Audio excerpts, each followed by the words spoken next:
Hi everyone, Katja here. Welcome or welcome back. Today we're looking at the 6 books that I was assigned as a BookTube prize judge for the Group C NonFiction quarterfinals. Now, the BookTube prize is in its 6th year this year, and they start with 48 books in each division. There are 2 divisions this year, fiction and non-fiction. In the past they also had a spot for translated fiction. I hope that makes a comeback. And this is the quarterfinals that I was judging, and of the 6 books that I read, 3 progressed to the semi-finals. So which 6 books did I read, how did I rank them, and comparing that to which books actually made it through to the semi-finals. It's actually not really contentious for me because I enjoyed every single one of these. None are less than a 4-star rating in my mind. So the book that I've ranked at the bottom is actually still a really compelling read, and that is Master, Slave, Husband, Wife, An Epic Journey from Slavery to Freedom by Ilyon. And it tells the true story of a couple's daring escape from slavery, whose meticulously researched narrative vividly portrays Ellen and William Croft's courageous journey to freedom. Ellen posed as a disabled white man, while her husband William posed as the fictional man's slave. And I liked the main story and the way that it started, but then the style seemed to change entirely, so I've got a minor quibble about structural things, so the structural critique around how it's been pulled together. But actually the book is really engaging, and it's an essential read, particularly relevant for readers interested in American historical narratives and highlighting stories of remarkable individuals surviving adversity with resilience and ingenuity. So I'm not surprised that while I've ranked this at the bottom of my 6, it is one of the 3 books that progressed to the semi-finals. At number 5, I have got What an Owl Knows, The New Science of the World's Most Enigmatic Birds by Jennifer Ackerman. I was surprised how much I enjoyed this. It's a fascinating exploration of the science and mysteries surrounding owls, and Ackerman's educational and captivating writing brought it to life. It really delves into the enigmatic bird's behavior, biology, and even cultural significance. I thought it's a must-read for bird enthusiasts and nature lovers, offering a deeper appreciation of owls. I'm not much of an ornithologist, and yet I found myself really hooked reading this book. But I'm not surprised that it didn't make it to the semi-finals, because it is a niche focus and it makes it therefore a little less compelling for a broader audience. Then we have Doppelganger as number 4, A Trip into the Mirror World by NaomiKlein. And this offers a thought-provoking examination of the concept of doppelgangers in culture and personal identity. Klein's sharp and intriguing insights explore how our identities are mirrored and manipulated in the digital age. I found her personal stories compelling and loved how she pulled in many different topics without it making it feel like she was going off on tangents. She touches on personal branding and delves into contemporary identity, technology, and societal issues. And Doppelganger offers a critical look at the complexities of our modern world and what it means for our concept of identity. It's totally relevant for readers, especially interested in the interplay of personal identity, personal branding, and the increasing polarization that we see in the online world and societal expectations.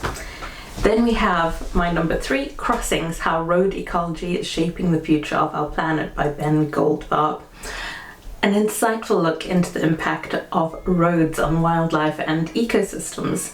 Now, Goldfarb's writing is not just informative, it is so engaging, bringing a critical environmental issue, that of roadkill and the disruption of migration and breeding patterns, to light in the most engaging way. And I was really hooked by this information of how it explores the challenges and the innovative solutions in road ecology, which is a fairly new thing, but so important.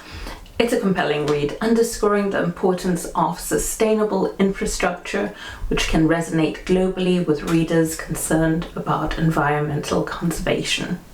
My number 2 is Built from the Fire, the epic story of Tulsa's Greenwood District, America's Black Wall Street by Victor Luckerson.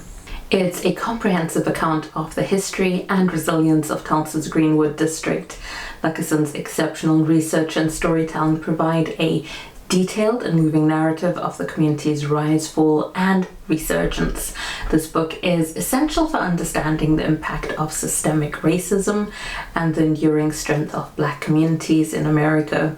American readers will find this one especially relevant given the current conversations around racial justice in history, and I rank it number 2.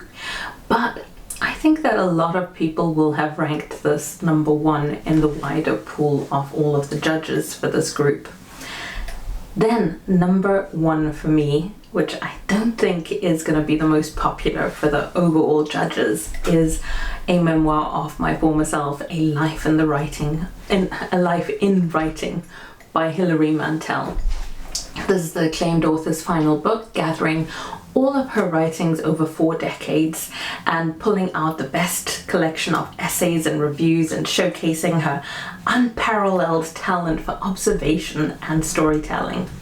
I think the book could be a challenging read for some people in terms of the deadline that we were set to read it.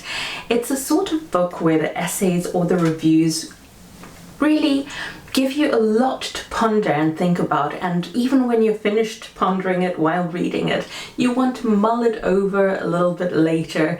It keeps coming back to you, and then if you're on a deadline, you have to dive into the next essay. I think you need the luxury of reading it at your own pace, and I reckon that it will have felt like information overload for a lot of judges who didn't have the luxury of just taking it in on their own pace. But I was listening to the audiobook, and I think I would have felt far more rushed if I was trying to read a physical book, because I was still able to do things, walk the dog, blah blah blah, while listening to the essays. If I had had a physical book, I would have been struggling to keep up with it in order to finish this book and the other 5 books within the time set.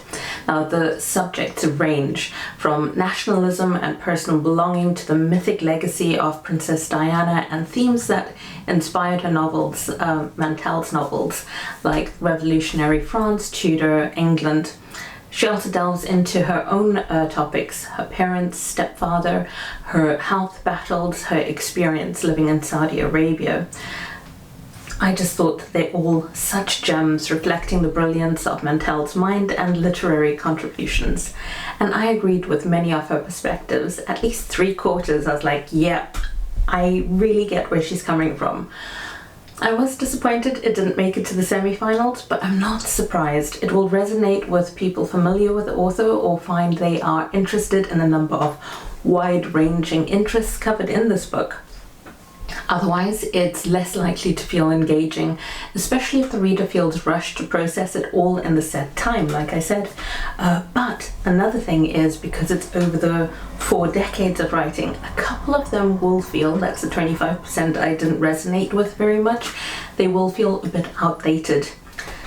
But anyway, overall, these are 6, I was going to say 4, 6 fantastic books, and I would just recommend that everyone read them. I am going to get myself the physical copy of Hilary Mantel's because, like I said, I have the audiobook, but she talks about her struggles with endometriosis, which I have, and some of the worst symptoms, which I have too, and infertility, which I have too.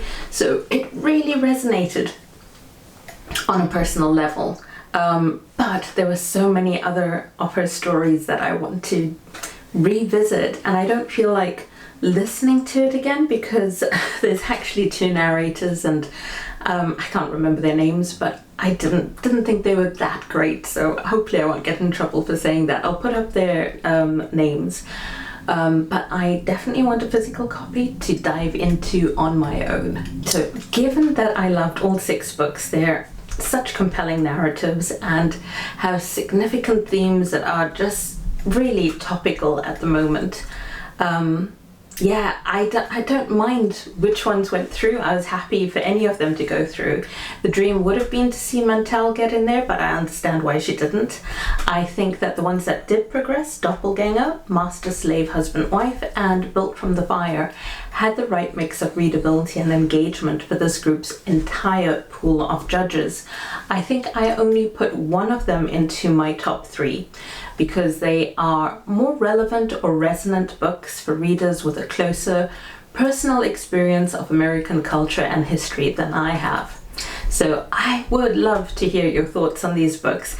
Let me know which ones you've read and your rankings, and thank you so much for tuning in. Take care. Bye.